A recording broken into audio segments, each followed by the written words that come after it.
রাজনগরের এক গ্রামে আদিবাসী কলেজে ছাত্রীদের প্রতি কুপ্রস্তাব, অশালীন আচরণ ও জাতিগত গালাগালির ঘটনায় প্রতিবাদের ঝড় উঠেছে।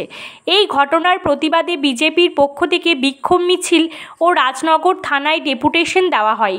পুলিশ ইতিমধ্যেই 2 জন অভিযুক্তকে গ্রেপ্তার করেছে, তবে একজন এখনও পলাতক। বিজেপির দাবি, সব দোষীদের দ্রুত গ্রেপ্তার করে দৃষ্টান্তমূলক শাস্তি দিতে হবে। উপস্থিত ছিলেন বিজেপির রাজ্য সাধারণ সম্পাদক জগন্নাথ চট্টোপাধ্যায়, বীরভূম জেলা সভাপতি ধ্রুবকুমার সাহা, দুবরাজপুরের বিধায়ক অনুপ গড়াই এবং ব্লক নেতৃত্বের শ্যামল গোস্বামী প্রমুখেরা। এখানে একটা ছোট কর্মসূচি নিয়েছি।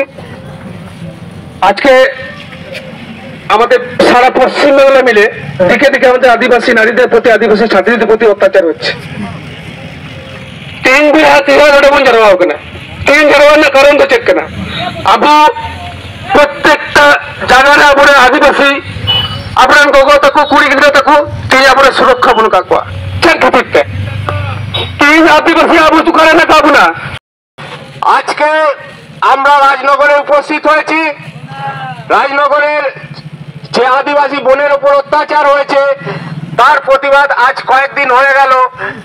তার সমস্ত দোষীদের গ্রেপ্তার এবং উপযুক্ত শাস্তির দাবিতে বিজেপি আজ রাজনগর শাখা এবং বীরভূম জেলার পক্ষ থেকে রাজনগর থানা ঘেরাও কর্মসূচি নেওয়া হয়েছে।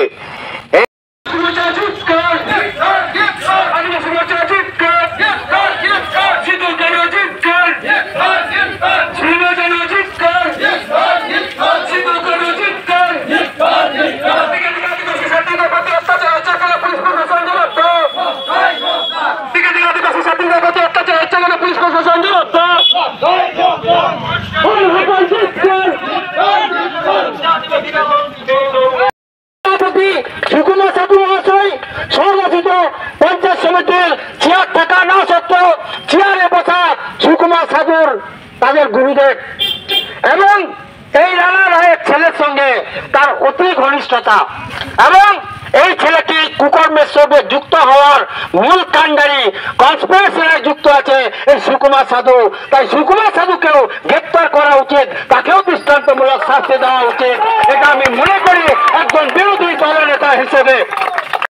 পশ্চিমবঙ্গ রাজ্যের সাধারণ সম্পাদক মাননীয় জগন্নাথ চট্টোপাধ্যায় মহাশয়, বীরভূম জেলার সভাপতি মাননীয় ধ্রুব সাহা মহাশয়, দুবরাজপুর বিধানসভার বিধায়ক এবং নির্বাচন কমিশনকে রাষ্ট্রীয় যুব মোর্চার সভাপতি সম্মানীয় অনুপ কুমার সাহা মহাশয়, এই মন্ডলের মন্ডল সভাপতি, বিরোধী দলনেতা এবং এই মন্ডলের উপস্থিত সমস্ত 64 যেটা পুরনো আইপিসিতে সেই জুডিশিয়াল স্টেটমেন্ট রেকর্ডের জন্য ইতিমধ্যে পাঠানো হয়েছে, ভিডিও রেকর্ডিং করা হয়েছে।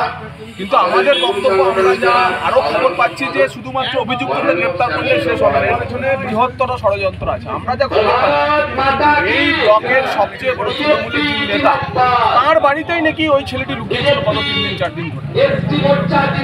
তাই এই বৃহত্তর ষড়যন্ত্রের সঙ্গে ভোট আসছে, তার আগে আদিবাসীদের ভয় দেখানোর জন্য, আদিবাসী মহিলাদের উপর যৌন নির্যাতন চালানোর জন্য ওই যে বৃহত্তর ষড়যন্ত্র সবচেয়ে বড় নেতা, তাকেও তদন্তের আওতায় নিয়ে এসে পুলিশকে আইনিভাবে যা করার জন্য আমরা বলেছি।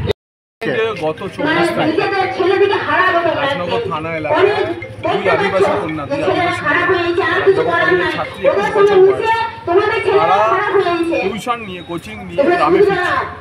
মাঝ রাস্তায় তৃণমূলের ব্লকের একজন নেতা, সেই নেতা তার ছেলে নেতৃত্বে আরো 3-4 জন রাস্তা আটকে যারা তাদের সঙ্গে অসভ্যতা করে যৌন হেনস্থা।